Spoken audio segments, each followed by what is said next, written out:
Respecto al caso Bolsonaro, en un podcast de The Guardian me enteré que el juez Alexandre de Moraes pasó de ser criticado y no muy querido en un tiempo por la izquierda a ser una especie de héroe.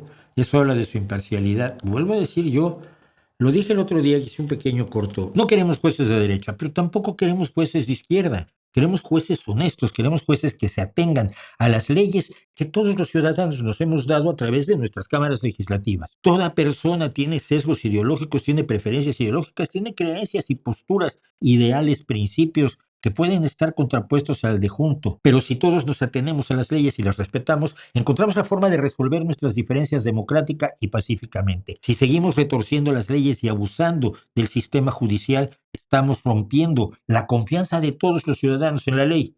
Y eso lleva al caos. Recuerde usted la siguiente vez que escuche a su juez de derecha favorito retorcer los datos y los hechos, pasar por alto la ley y la justicia para hacer política. Las leyes no son para hacer política. En España tenemos un problema de jueces de derecha que están actuando absolutamente en contra de la justicia y la ley, que están prevaricando abiertamente para tratar de establecer causas contra miembros del Partido Socialista, contra la esposa del presidente, contra el hermano del presidente, por algo que hizo cuando el presidente todavía no era ni concejal de Madrid,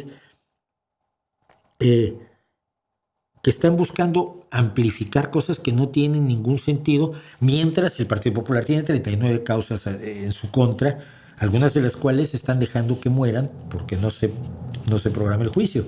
Finalmente, pues obviamente,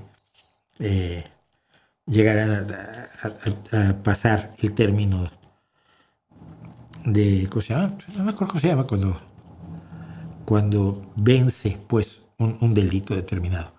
Pero los jueces tienen que ser como los periodistas, tratar de ser objetivos y ajustarse a las leyes, aunque tengan su propia ideología. Pero no actuar ciegamente. Tu ideología es tuya, pero lo que al periodista le obliga son los hechos. Yo tengo que informar de los hechos y los datos de la manera más completa posible para que mi público se forje una opinión. Y un juez tiene que ajustarse a la ley aunque perjudique a uno de los suyos. Es así de sencillo.